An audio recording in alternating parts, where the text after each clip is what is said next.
meu Deus, de ti,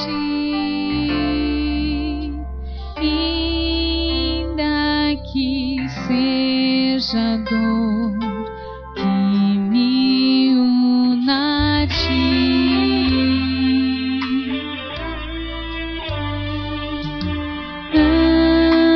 andando triste aqui na solidão, paz e descanso a mim, Deus braços dão. Eis meu constante orar, mais perto quero estar, mais perto quero estar, meu Deus, de ti.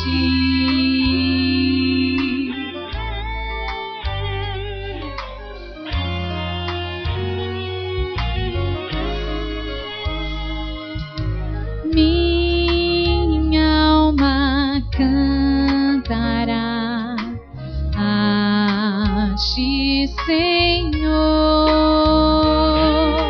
cheia de gratidão por teu amor.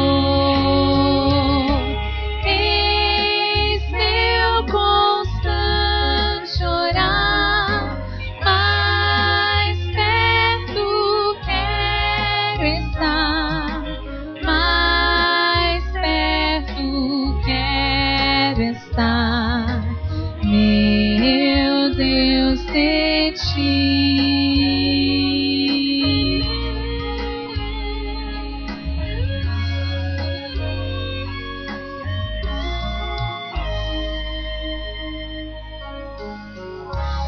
Amém.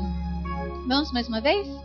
Eis meu constante orar, mais perto quero estar, mais perto quero estar, meu Deus, de ti.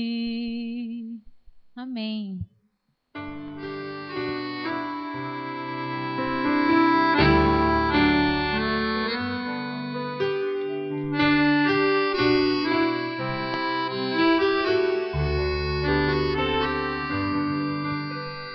Desde o princípio, quando precisei de ti, desde o instante em que seus olhos me encontraram, desde o momento em que eu ouvi a tua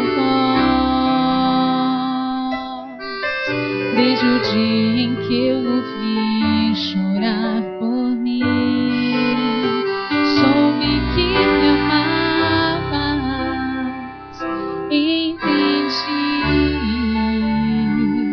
soube que buscavas mais de mim, que muito tempo me esperaste e eu não vi, soube que me amavas, mas fugi, e longe de tua casa eu me vi, e com um beijo e com amor tu me deste o teu perdão, estou aqui.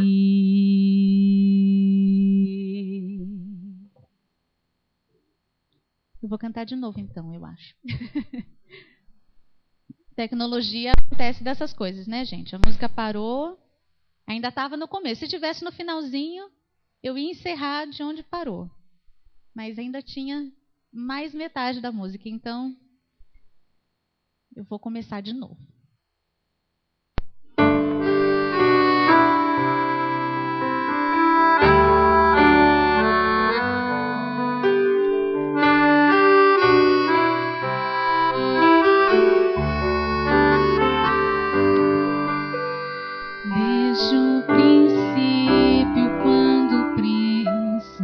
lembrei de ti,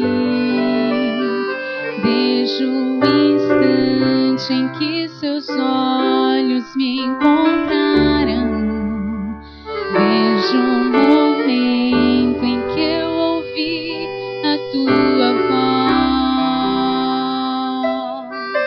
desde o dia em que eu o vi chorar por mim, soube que me amavas,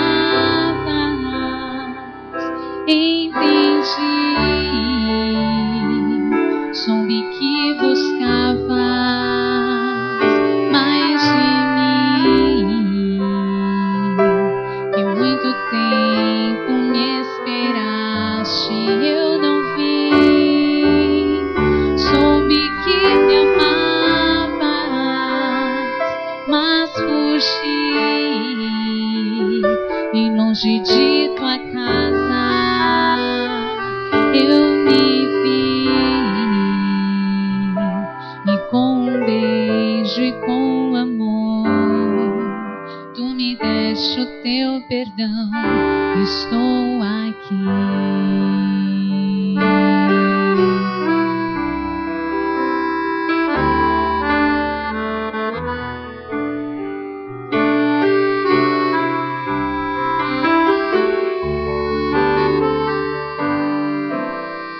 E mesmo quando estava longe, eu senti que seus cuidados se encontravam sobre mim, e como um sussurro sua voz eu pude ouvir,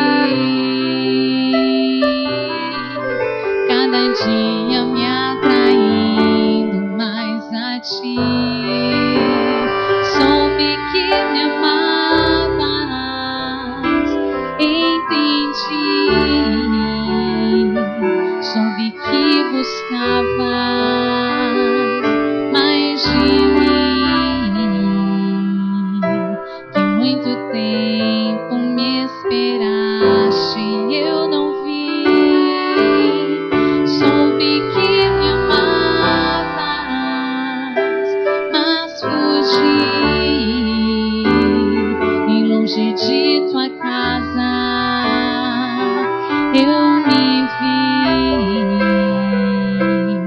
e com um beijo e com amor tu me deste o teu perdão. Soube que me amavas, entendi, soube que buscavas mais de mim, que muito tempo me esperaste, eu não vi, eu soube que me amavas, mas fugi, e longe de tua casa eu me vi, e com um beijo e com amor tu me deste o teu perdão, estou aqui.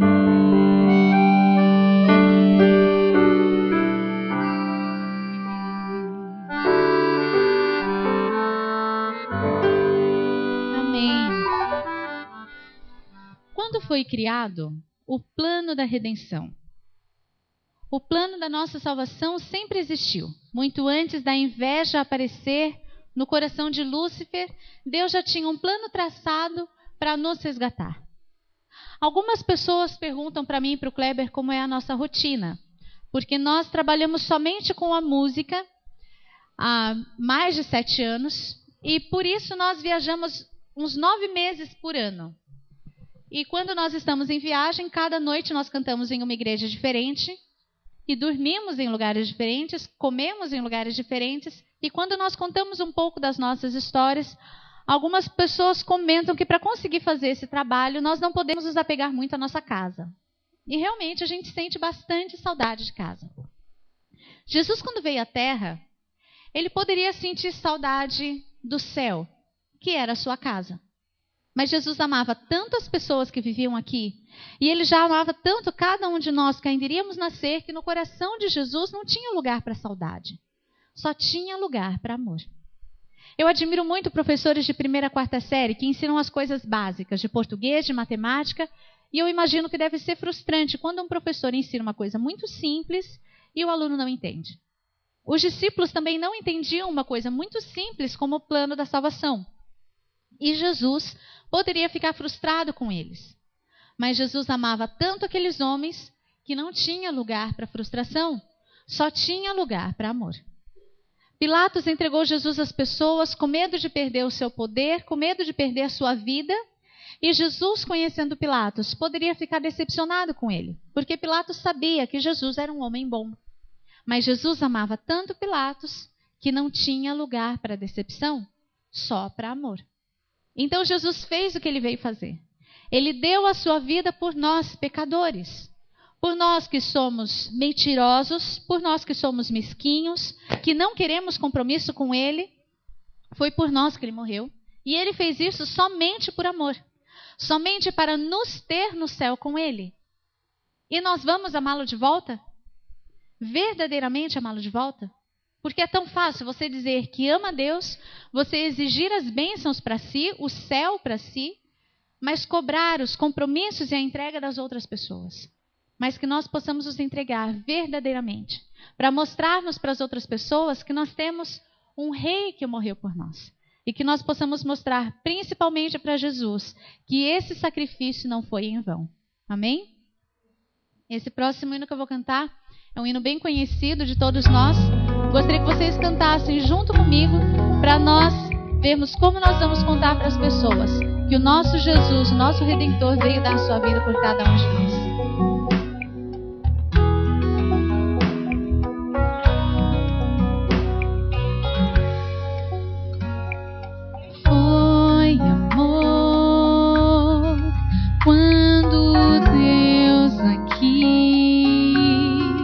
Neste mundo vil, homem se tornou. Foi amor quando meu bom Deus carpinteiro foi, quando aqui andou.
Amém.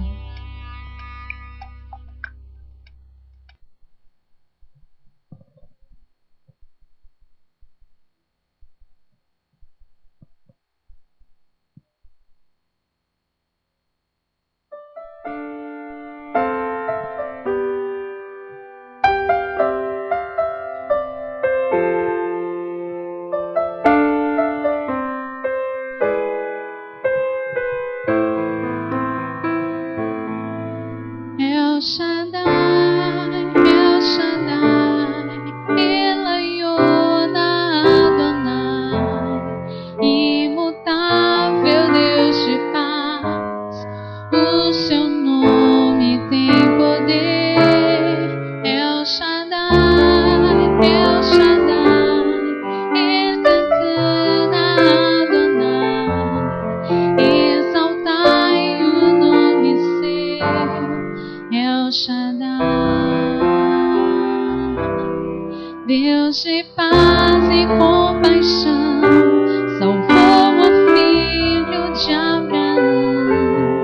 Terra seca fez brotar poder divino de sua mão. Aos seus filhos que lhe imploram, Ele é o Deus que tudo vê. Tem poder para salvar os filhos seus.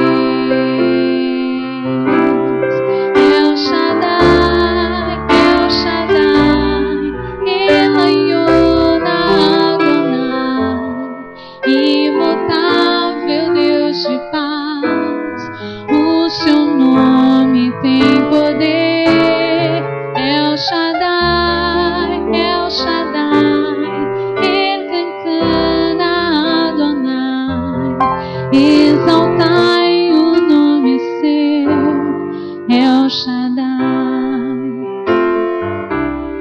um profeta se nos deu, o Messias já nasceu. Não quiseram compreender tudo que viria a ser. A palavra inspirou e seu sangue derramou. Tão notável se tornou quando ao Pai se revelou. El Shaddai, El Shaddai, Elyon Adonai, imutável Deus de paz, o seu nome tem poder. El Shaddai, El Shaddai, Elcana Adonai, exaltai o nome seu. El Shaddai.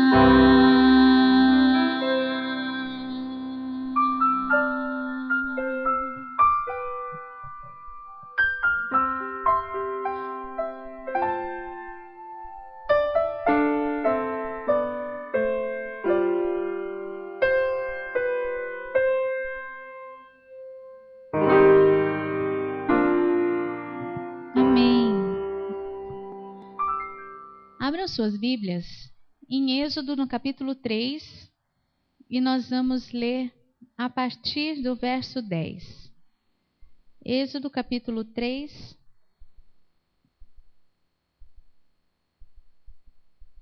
verso 10.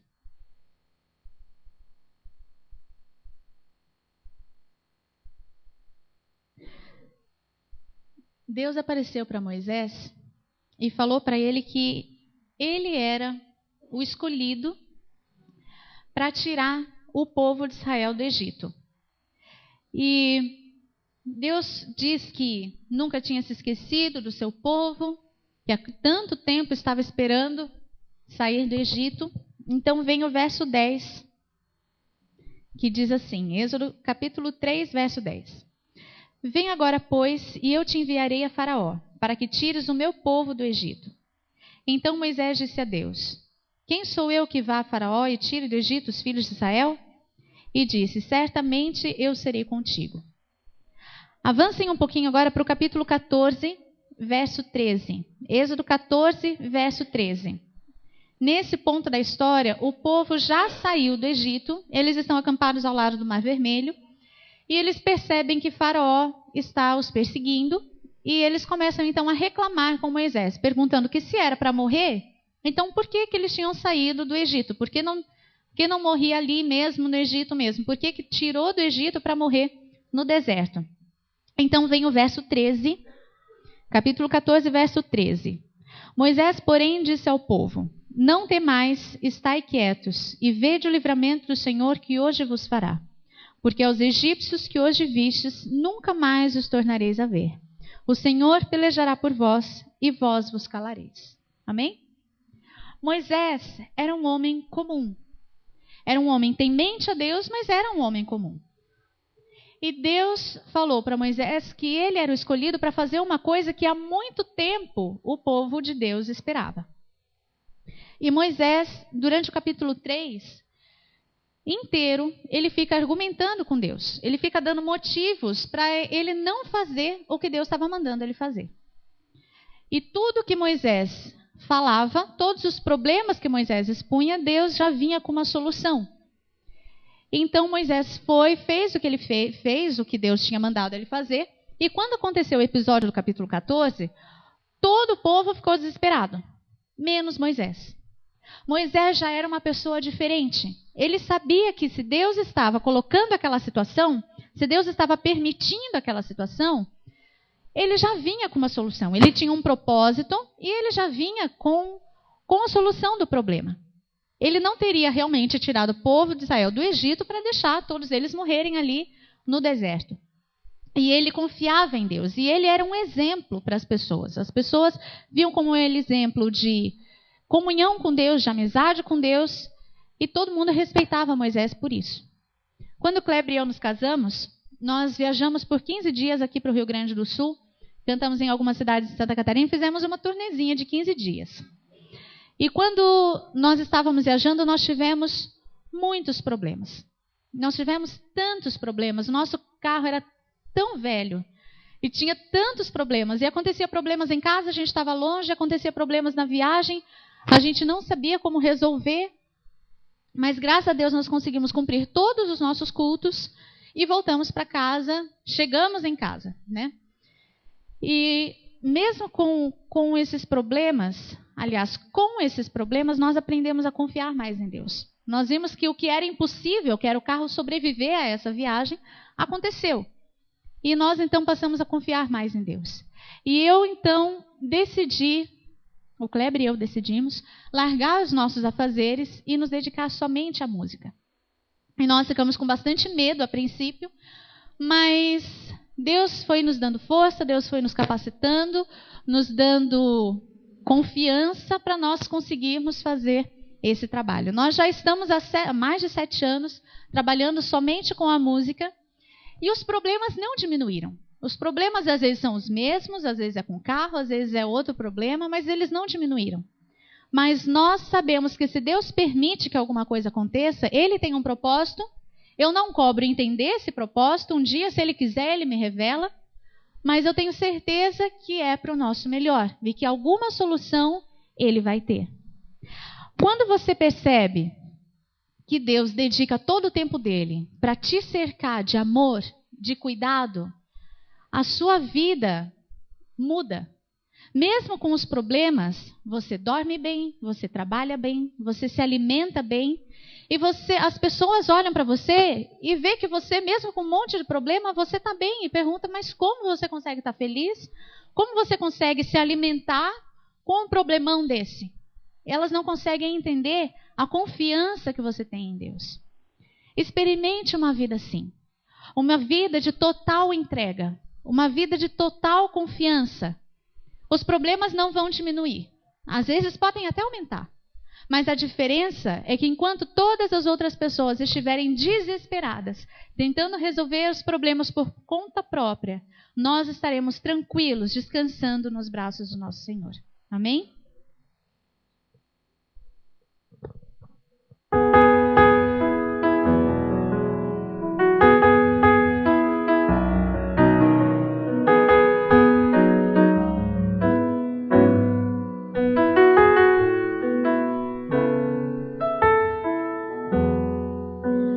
Posso imaginar um olhar tão doce, meigo de meu Cristo, sempre atento para me guiar.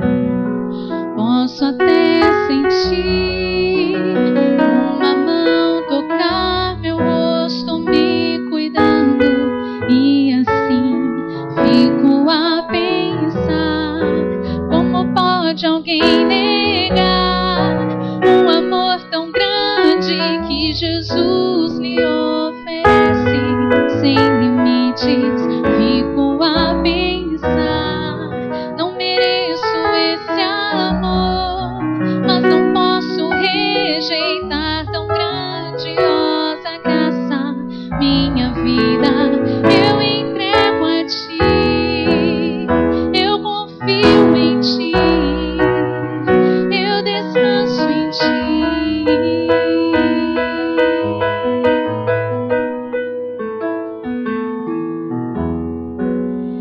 Sempre perto está, conduzindo os meus passos, meu caminho, sua voz posso até ouvir. Agradeço então por me dar um lindo sonho de esperança, e assim fico a pensar: como pode alguém negar um amor tão grande que Jesus lhe oferece sem limites? Fico a pensar: não mereço esse amor, mas não posso rejeitar tão grandiosa graça. Minha vida eu entrego a ti, eu confio em ti, eu descanso em ti. Eu entrego a ti, eu confio em ti, eu descanso em ti.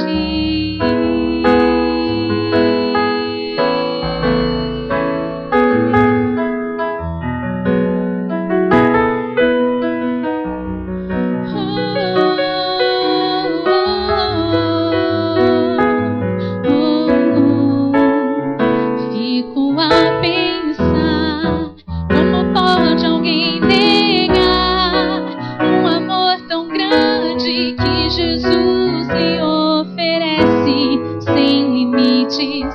Fico a pensar: não mereço esse amor, mas não posso rejeitar tão grandiosa graça. Minha vida eu entrego a ti, eu confio em ti, eu descanso em ti.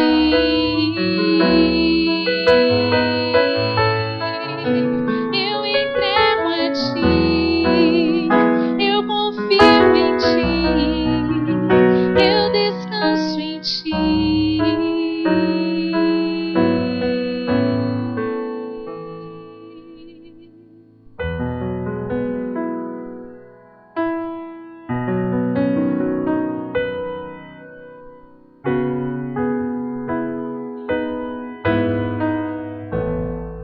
Amém.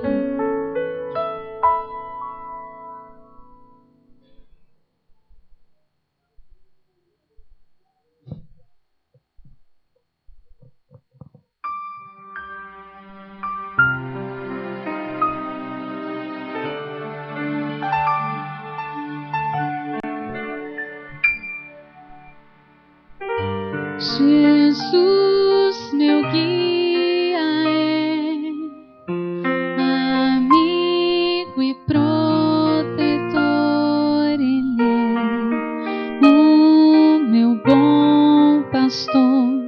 e quando eu sentir temor, nele confiarei.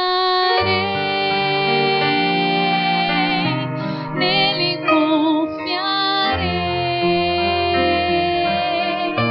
Fraco sou, mas Deus me dá seu poder, seu amor.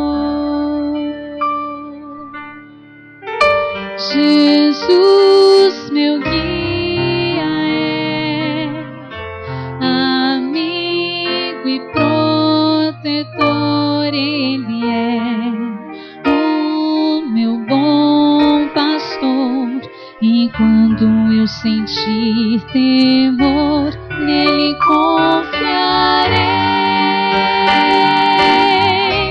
Nele confiarei.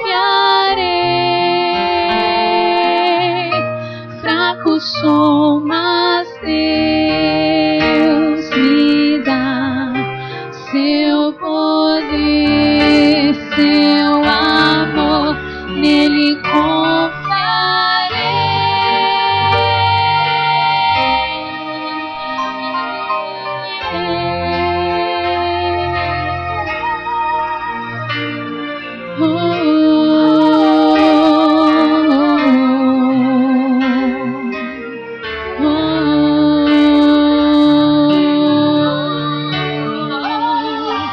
Jesus, meu guia, é amigo e protetor.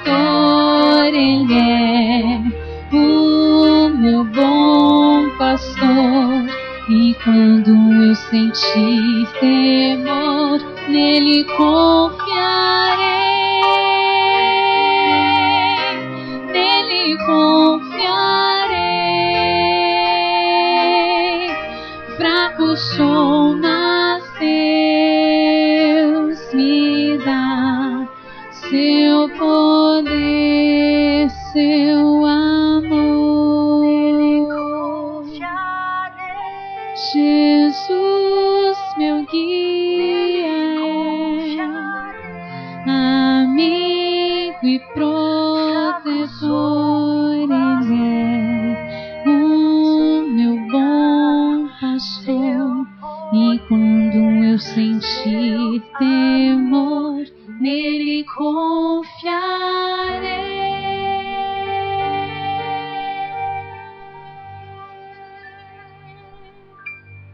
Amém.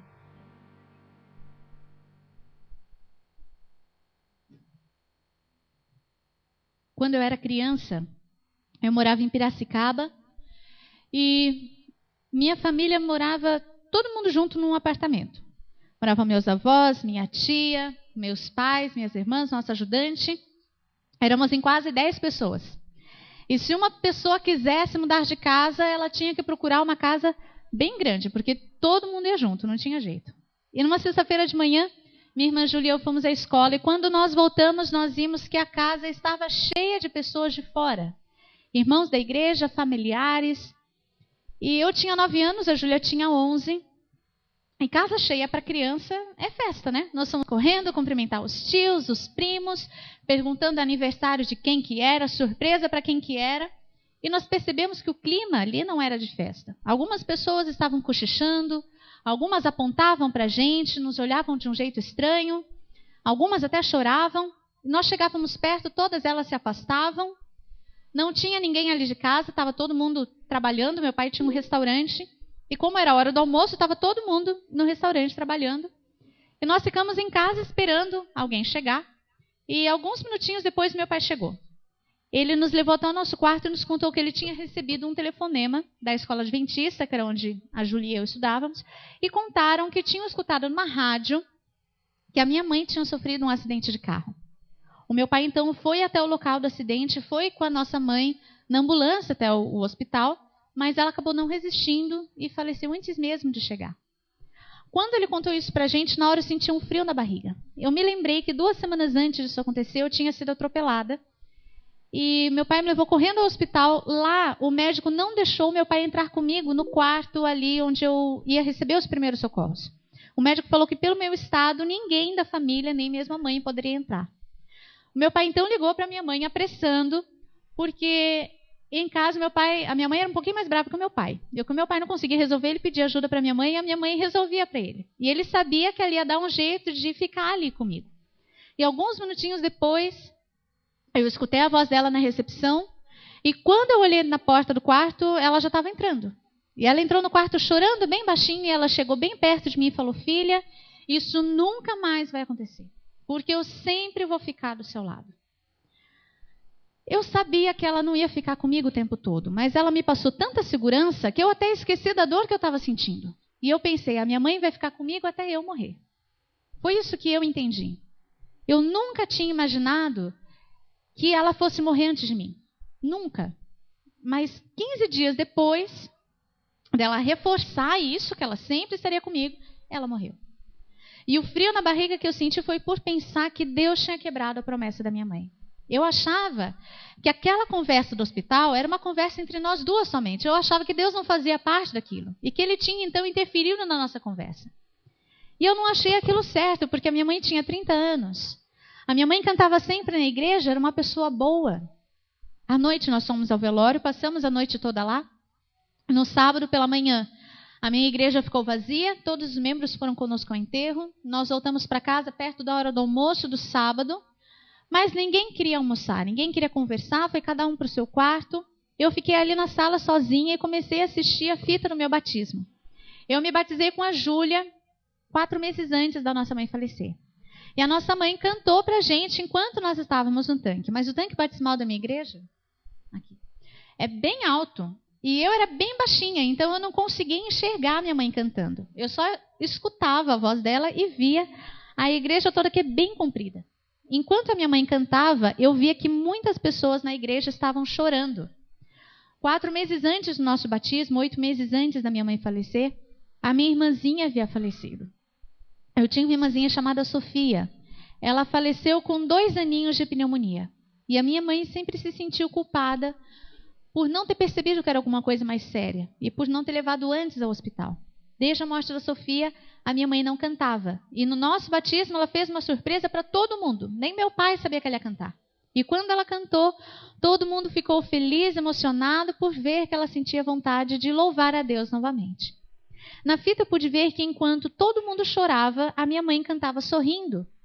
E eu fiquei impressionado com aquilo, porque a minha mãe ficava muito nervosa para cantar. Ela tremia muito, ela ficava muito séria, ela tomava calmante, a pressão dela caía. Era toda uma preparação para ela conseguir cantar numa igreja com pouquíssimas pessoas. Eu nunca tinha visto ela cantar numa igreja lotada.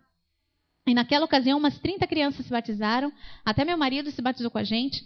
Tinha umas 10 igrejas reunidas e todo mundo conhecia a nossa história, todo mundo conhecia a nossa família, a maior parte das pessoas ali emocionada. E a minha mãe cantou sorrindo, tranquila, confortando, consolando aquelas pessoas. Eu não imaginava que ela era tão forte. E quando a música terminou, eu desliguei a televisão, me ajoelhei ali no meio da sala e fiz uma oração pedindo para ser forte como ela. Se ela estava louvando a Deus pouco tempo depois de perder a bebezinha dela, eu queria ter a mesma força para continuar louvando a Deus depois de perder a minha mãe. E essa foi a minha oração durante muito tempo, durante muitos anos e até hoje. Tem um hino que a minha mãe gostava muito de cantar e quando ela ficava muito nervosa, ela pedia para eu cantar com ela. Nós cantamos esse hino várias vezes juntas, mas a última vez que nós cantamos foi 5 dias antes dela falecer. Tem uma frase nesse hino que diz: há um tesouro no final da jornada dessa vida. Todos nós estamos passando por um caminho que está nos levando para o céu. E apesar de Deus nos amar tanto e querer que nós estejamos felizes enquanto Jesus não volta, todos nós passamos por tristezas, por separações, e isso acontece porque esse não é o nosso lugar.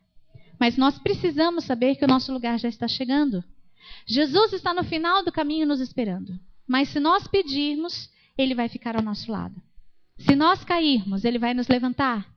E se nós não aguentarmos mais caminhar, Ele vai nos carregar no colo. Ele vai fazer de tudo para nós chegarmos no final desse caminho. Porque no final dele, nós temos um céu eterno e perfeito. No final desse caminho nós não temos mais problemas, não temos mais lutas, não temos lágrimas, pelo menos não de tristeza.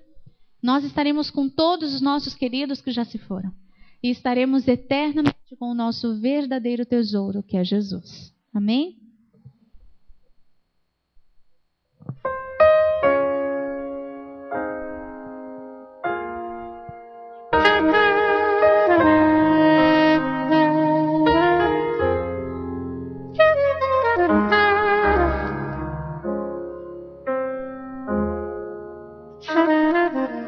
Onde quer que seja aqui, escondes teu tesouro, ali também está teu coração.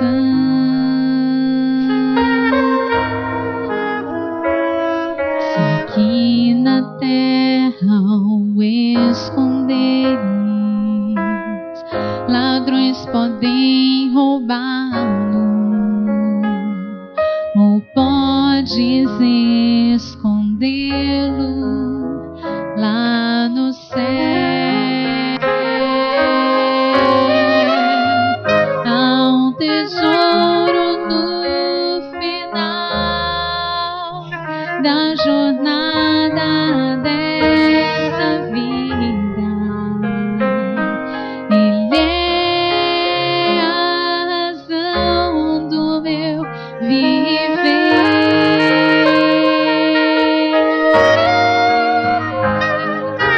Cristo é o tesouro, é a razão pela qual eu vivo. Será o meu tesouro, tenho morrer.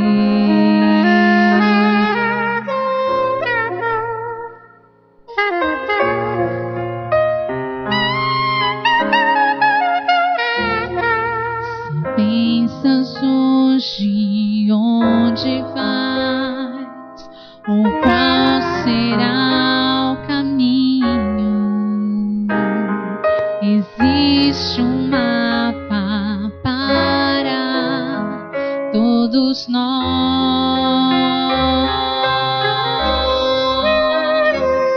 Se nós o lermos e seguirmos aonde ele indica, não nos perderemos, só temos que escolher. Há um tesouro no final da jornada dessa vida. Ele é a razão do meu viver.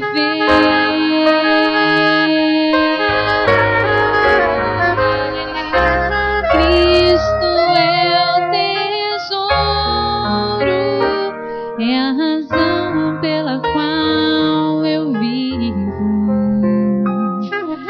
Será o meu tesouro, tenho morrer. Cantem comigo.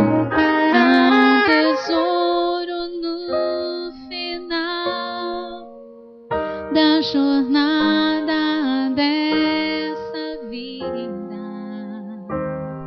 Ele é a razão do meu viver.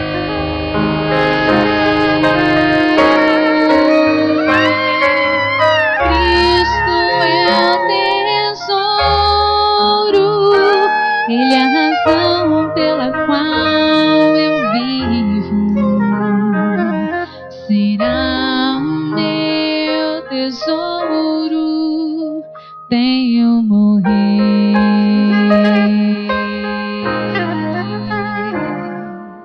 Cristo é meu tesouro.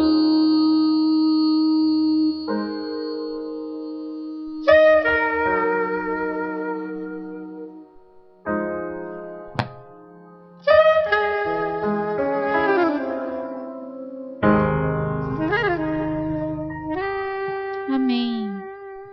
Querido Deus, nosso Pai, muito obrigada, Senhor, porque mesmo quando nós estamos em meio à tristeza, em meio a dificuldades, o Senhor prova o seu amor por nós, nos dando força para vencê-las. Muito obrigada por nos dar a esperança de que esse caminho já está chegando ao fim e pela certeza de sua constante companhia. Senhor, tu conheces cada pessoa aqui presente, cada família representada, cada amigo visitante. Esteja no lar de cada pessoa aqui resolvendo os problemas, enxugando as lágrimas, dando força e dando alegria para continuarmos seguindo por esse caminho. Nos dê sabedoria para influenciarmos outras pessoas, para que elas possam, junto conosco, seguir pelo caminho para o céu. Em nome de Jesus, amém. Bom, eu canto na minha igreja desde bem novinha. Quando eu era criança, eu tinha muita vergonha de cantar sozinha. Então eu sempre cantava com a minha irmã Júlia e com a nossa tia Eni. Em 2003, nós tivemos a oportunidade de gravar um CD, porque em 2002 a Júlia e eu fomos estudar no IAP, lá em Maringá, no Paraná. Lá nós cantávamos juntas no Compasso Livre, que era o grupo do pastor Jader Santos. Quando nós saímos do IAP, voltamos a cantar com a nossa tia, demos o nome ao trio, que é Arte em Louvor, e gravamos o nosso primeiro CD. Hoje o trio já tem 10 anos, e durante esses anos nós gravamos 7 CDs. Algumas vezes a formação precisa mudar. A minha irmã Júlia saiu do trio em 2005, para começar a carreira solo dela. E eu saí do trio em 2007, também para começar minha carreira solo, mas sempre que alguma menina sai do trio, a gente coloca outra no lugar, e assim o trio continua. Em 2007, então, eu gravei meu primeiro CD chamado Nunca Te Deixarei. Em 2009, gravei o CD Soube Que Me Amavas. Em 2011, o CD Sonho em Jesus, e há 6 meses ficou pronto o último CD chamado Descansa. Eu trouxe alguns CDs variados. Trouxe CDs masculinos, trouxe 3 títulos masculinos. Trouxe o CD do Marlon Miranda, que é ex-componente do Novo Tom. Ele canta um pouquinho primeiro, um pouquinho segundo tenor.